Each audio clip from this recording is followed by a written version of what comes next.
श्री शिवाय नमस्तुभ्यम दोस्तों। आप सभी लोग जानते हैं कि 23 दिसंबर 2024 को है सोमवार की अष्टमी। और आप सभी लोग पूछ रहे हो कि भैया अभी मेरठ की कथा में पंडित जी ने एक सोमवार की अष्टमी के दिन किया जाने वाला 3 समय वाला उपाय बताया हुआ है, जो कि एक ही दिन में हमें 3 समय में करना होता है।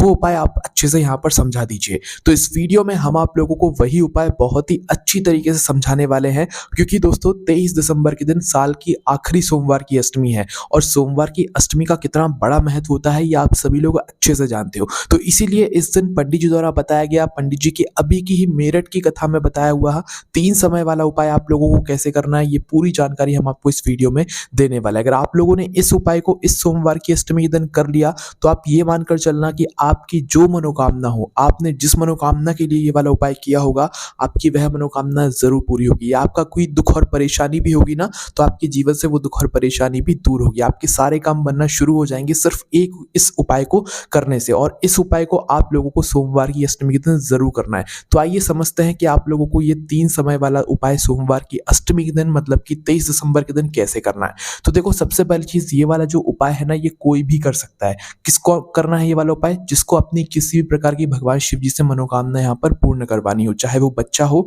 चाहे वो बड़ा हो। ठीक है, कोई भी ऐसा व्यक्ति जिसकी खुद की कोई मनोकामना है, जिसके लिए आपने सारे व्रत करके देख लिए, सारे उपाय करके देख लिए, तो एक बार पंडित जी द्वारा बताया गया मेरठ की कथा का ये 3 समय वाला नया उपाय सोमवार की अष्टमी के दिन करके देख लेना। ठीक है, फिर उसके बाद आप खुद कहना कि हाँ, हमारी मनोकामना कितनी जल्दी यहाँ पर पूर्ण हो गई है। ठीक है, सोमवार की अष्टमी का दिन सबसे बड़ा दिन होता है, सबसे बड़ा सोमवार और सबसे बड़ी अष्टमी तिथि को ही हम लोग सोमवार की अष्टमी कहते हैं। तो इस सोमवार की अष्टमी के दिन आपको 3 समय वाला उपाय कैसे करना है, आइए अब अच्छे से यहाँ पर समझते हैं। तो देखो, ये बात हमने आपको पहले ही बता दी है कि इस वाले उपाय को कोई भी कर सकता है जिसको भगवान से अपनी मनोकामना यहाँ पर पूर्ण करवानी हो। तो देखिए, सबसे पहली चीज, ये वाला जो उपाय है ये सोमवार की अष्टमी के दिन पर ही होगा, बस 3 समय पर होगा। एक तो सुबह के समय में ये वाला उपाय आपको करना है, फिर दोपहर के समय में करना है और फिर शाम के समय में करना है। उपाय एक ही है, बस इस उपाय को करने का 3 समय है, जो कि सुबह, दोपहर और शाम का समय है। ठीक है, तो सबसे पहले अगर सुबह की बात करें तो सुबह जब आप इस उपाय को करोगे तो सुबह जितना जल्दी हो सकता है उतना जल्दी उपाय को करने की कोशिश करना।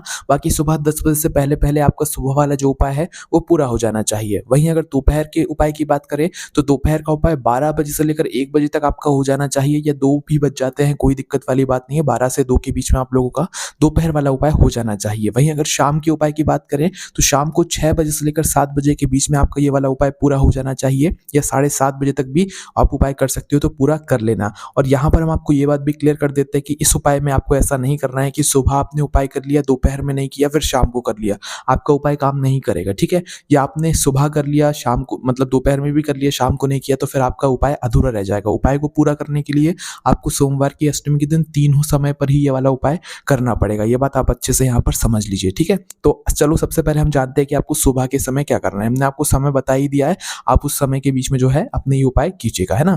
तो देखिए, सबसे पहले सुबह के समय की अगर हम लोग बात करें तो जो उपाय कर रहा हो उसको क्या करना है, अपने घर से 1 लोटा जल सबसे पहले भरना है। ठीक है, 1 लोटा जल आप लोगों को अपने ही घर के रसोई घर से भरना है। जैसे आप निरंतर भरते हो और शिव जी के मंदिर में जाकर चढ़ाते हो, वैसे ही आपको चढ़ाना है, अलग से यहाँ पर कोई भी बात नहीं है। तो आपको अपना 1 लोटा जल अपने घर से भरना है, और उस 1 लोटे जल को भरने के बाद आप लोगों को क्या करना है, अपने ही घर के पास के शिव जी के मंदिर में जाना है या शिवालय में जाना है। ठीक है, बस ध्यान रखना कि उपाय जब जब करोगे ना, जब जब शुद्धता का ध्यान रखना। सुबह तो आप स्नान करके ही जाओगे, सुबह तो कोई दिक्कत वाली बात नहीं है। दोपहर में जब जाओगे तो हाथ मुंह धोकर शुद्धता का ध्यान रखकर जाना। शाम को जब जाओगे तो उस समय भी शुद्धता का हाथ मुंह धोकर वगैरह से अच्छे से आप लोग जाइएगा। ठीक है, तो सुबह के समय जब आप लोग जाओगे तो 1 लोटा जल आप लोगों को लेकर अपने ही घर के पास के शिव जी के मंदिर जाना है, और शिव जी के मंदिर में जाकर आप लोगों को क्या करना है कि भगवान शिव जी के मंदिर में शिव जी की शिवलिंग के ऊपर अपने उस 1 लोटे जल को चढ़ाना है। ठीक है, 1 लोटा जो जल है वो आप लोग कैसे चढ़ाओगे, एक धारा से धीरे धीरे करके। ठीक है, एक धारा से धीरे धीरे करके जैसे ही आप लोग वह जल चढ़ाते हो तो उस समय भगवान शिव जी के नाम का कोई भी एक मंत्र का जाप करते रहना। श्री शिवाय नमस्तुभ्यम या ओम नमः शिवाय का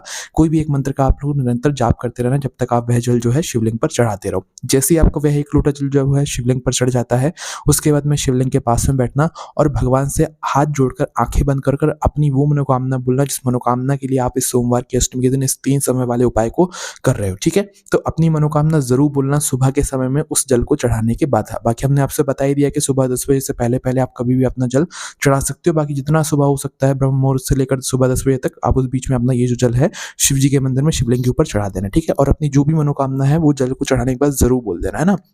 तो ये वाला उपाय जो है वो हमारा सुबह का हो गया है ना।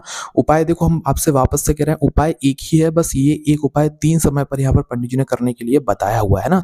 तो ये सुबह आपने कर लिया, 1 लोटा जल चढ़ा दिया, उसके बाद में मनोकामना बोलकर आप अपने घर पर वापस आ जाना। अभी आपको अब कुछ नहीं करना है, ठीक है। अब आता है जैसे ही दोपहर का समय, तो उस समय आपको करना है आगे का काम। तो अब दोपहर के समय क्या करना है, देखो इस बात का भी ध्यान रखना, जिस व्यक्ति ने अपनी मनोकामना के लिए इस उपाय को सुबह के समय शुरू किया था, वही उपाय दोपहर में भी करेगा, वही उपाय शाम को भी करेगा। ऐसा नहीं करना है कि सुबह आपने कर लिया, फिर दोपहर में किसी और घर के सदस्य से बोल दिया, फिर शाम को वापस से आपने कर लिया, नहीं। जो व्यक्ति जिसकी मनोकामना है उसको अपने हाथों से ही तीनों समय पर ही उपाय करना है, बदल बदल कर घर के सदस्य को उपाय नहीं करना है, ठीक है। अगर माताएं बहनें कर रही है तो माताओं बहनों को ही जो है तीनों समय पर उपाय करना पड़ेगा, इस बात का ध्यान रखिएगा। तो दोपहर का समय जैसे ही होता है 12 बजे से लेकर 1 बजे के बीच में, है ना, या अगर थोड़ा बहुत लेट भी हो जाओ तो 2 बजे तक, 12 बजे से लेकर 2 बजे के बीच का जो समय होगा, इस समय में आपको क्या करना है कि अपने घर से शुद्धता का ध्यान रखते हुए यहाँ पर आपको एक चावल का दाना निकालना है। कहाँ से निकालना है, अपने ही घर के रसोई घर से निकालना है, ठीक है। तो आपके घर का जो रसोई घर होगा वहां पर जाना और एक चावल का दाना निकालना, सिर्फ और सिर्फ एक चावल का दाना। बस ध्यान रखना कि वो जो चावल का दाना होगा वो टूटा हुआ ना हो, खंडित ना हो और दाग वाला ना हो, अच्छा बिल्कुल साबुत सैका चावल का दाना आप लोगों को निकाल लेना है, सिर्फ एक चावल का दाना, है ना। उस एक चावल के दाने को निकाल कर शुद्धता का ध्यान रखते हुए आपको जाना है अपने ही घर के पास में जो भी बेलपत्री का पेड़ हो, है ना। बेलपत्री का पेड़ भगवान शिव जी और माता पार्वती जी का प्रिय वृक्ष होता है। तो आपके घर के पास में जो भी बेलपत्री का पेड़ हो, ऐसा पेड़ जो कि बड़ा हो, जिसकी छाया आपके ऊपर आ रही हो, है ना। तो बेलपत्री का जो बड़ा पेड़ हो, उस पेड़ के नीचे आप लोगों को सिर्फ एक चावल का दाना लेकर जाना है। एक चावल के दाने के अलावा और कोई भी चीज यहाँ पर आपको लेकर नहीं जाना है, ठीक है।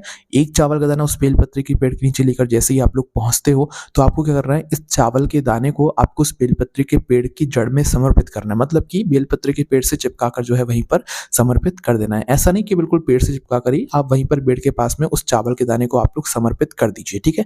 चावल के दाने को जब आप बेलपत्री के पेड़ के पास में रखें, तो उस समय भगवान शिव जी और माता पार्वती जी का ध्यान करते हुए अपनी जो भी मनोकामना है उसका स्मरण कर लीजिएगा, ठीक है। सुबह जो मनोकामना बोली थी अभी भी वही मनोकामना बोलोगे, किसी एक ही मनोकामना के लिए आप लोग अपना उपाय करोगे, इस बात का ध्यान रखना, ठीक है।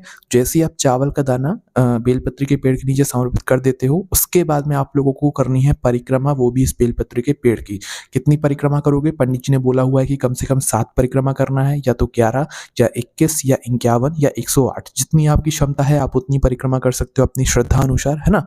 तो भाई जिस जगह पर आपने चावल समर्पित किया हुआ है उस जगह से ही आप लोगों को अपनी परिक्रमा शुरू करना है। जैसे ही आप वापस से उस जगह पर आ जाओगे तो यहाँ पर आपकी एक परिक्रमा पूरी हो जाएगी, ठीक है। तो इस प्रकार से आप लोगों को 7, 11 या 21 या 51 या 108 परिक्रमा लगानी है, ठीक है, जितनी आपकी क्षमता हो। पर जो बुजुर्ग जन उपाय कर रहे हैं जिनकी इतनी क्षमता नहीं है, वो कम से कम एक परिक्रमा तो लगाएं ही लगाएं। पर पंडित जी ने कम से कम 7 परिक्रमा बोला हुआ है, तो आप अपने हिसाब से देख लीजिएगा। बाकी 7 से ज्यादा भी लगा सकते हो, 11, 21, 51, 108, ये नंबर पंडित जी ने बताए हुए थे। तो अपनी क्षमता अनुसार परिक्रमा लगा लीजिएगा, ठीक है। परिक्रमा लगाने के बाद भगवान को वहीं पर धूप देकर आप लोग वहां से भी वापस अपने घर पर आ जाइएगा। तो ये आप तक आप लोगों का 2 समय का उपाय हो जाएगा। सुबह आपने 1 लोटा जल शिव जी के मंदिर में जाकर चढ़ाया, दोपहर में आप लोगों ने एक चावल का दाना बेलपत्र के पेड़ के नीचे जाकर चढ़ाकर उसकी परिक्रमा कर ली, ठीक है। तो 2 समय का उपाय यहाँ पर अभी पूरा हो गया है। अब बारी आती है तीसरे समय की, जो कि होगा हमारा प्रदोष काल का समय। ये एक ही दिन में 3 समय पर आपको उपाय करना है, इस बात का ध्यान रखना है ना। तो जैसे ही तीसरा समय आएगा, मतलब प्रदोष काल का शाम के समय का समय आएगा, जो कि शाम के 6 बजे से लेकर 7 बजे के बीच का समय होगा।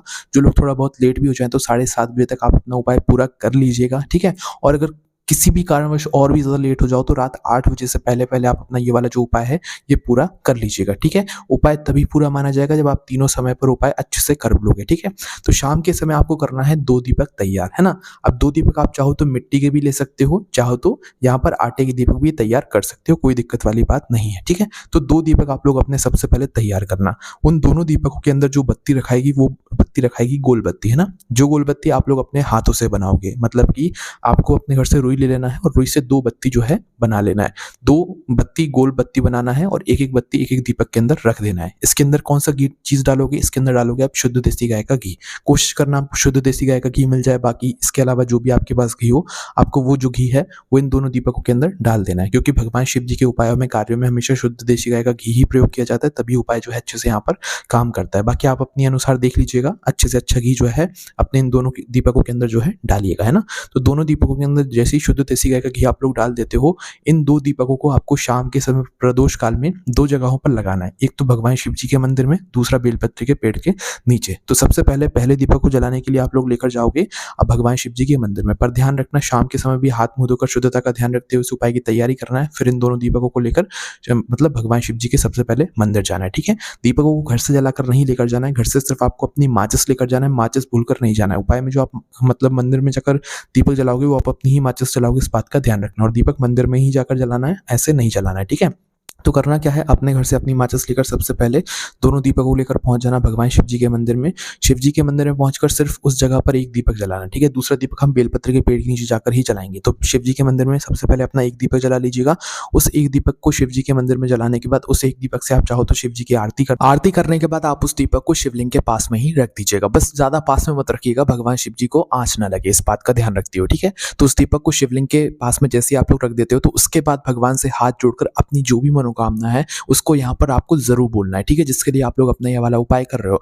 मनोकामना बोलने के बाद भगवान शिव जी के किसी भी एक मंत्र का थोड़ी बहुत देर जाप कर लेना, 1 मिनट, 1.5 मिनट, 2 मिनट, जितना आपसे हो सकता है, या 1-2 बार ही बस मंत्र बोल देना भगवान के सामने बैठकर और अपनी मनोकामना बोलकर वहां से उठ जाना और अपने दूसरे नंबर के जो दीपक है उसको लेकर सीधा पहुंच जाना बेलपत्री के पेड़ के नीचे, ठीक है? अपनी माचिस अपने साथ में ही रखना। बेलपत्री के पेड़ के नीचे जैसे ही पहुंचते हो तो वहां पर भी बैठना। अब अपना दूसरे नंबर का दीपक अपनी माचिस से जला लेना। उस दूसरे नंबर के दीपक को जलाकर वहीं पर बेलपत्री के पेड़ के नीचे बैठकर भगवान शिव जी और माता पार्वती जी का नाम लेकर इस दूसरे नंबर के दीपक को भी जो है बेलपत्री के पेड़ के नीचे रख देना, ठीक है? अब यहाँ पर बहुत सारे लोगों ने ये भी प्रश्न किया कि भैया जब शाम के समय हम लोग उस दीपक को बेलपत्री के पेड़ के नीचे दूसरे नंबर के दीपक को रखते हैं तो क्या जब भी हमें परिक्रमा करना जरूरी है? नहीं, परिक्रमा आपको शाम के समय नहीं करना है, ठीक है? जो आप दीपक शाम के समय रख रहे हो, ना शिव जी के मंदिर में कोई परिक्रमा करना है दीपक को रखते समय और ना तो बेलपत्री के पेड़ के नीचे दीपक को रखते समय कोई परिक्रमा करना है। बस शाम के समय आपको एक दीपक शिव जी के मंदिर में रखना है प्रार्थना करते हुए और दूसरा दीपक बेलपत्री के पेड़ के नीचे रख देना है भगवान शिव जी और माता पार्वती जी का नाम लेकर, वो भी प्रार्थना करते हो, ठीक है? इस तरीके से आप जैसे ही दूसरे नंबर के दीपक रख देते हो बेलपत्र के पेड़ के नीचे तो उसके बाद आपको अपनी मनोकामना विशेष रूप से यहाँ पर जरूर बोलना है। आप जैसे ही आपकी मनोकामना बोलते हो भगवान के नाम को जाप करके भगवान को धो देकर वहां से उठकर सीधा आप लोग अपने घर पर पहुंच जाना और आपका इस सोमवार की अष्टमी के दिन ये 3 समय वाला उपाय पूरा यहाँ पर हो जाता है। इस उपाय को करने का फल आपको बहुत ही जल्दी और बहुत बड़ा होकर मिलेगा क्योंकि ये साल की आखिरी सोमवार की अष्टमी है, रुक्मणी अष्टमी है, बहुत ही विशेष दिन है, मौका अपने हाथ से मत जाने दीजिएगा। और इस उपाय को करने में अगर आपको कोई भी दिक्कत समस्या परेशानी आती है तो उसे हमसे कमेंट करके पूछ सकते हैं। ओम नमः शिवाय, जय भोले बाबा, श्री शिवाय, नमस्तुभ्यम।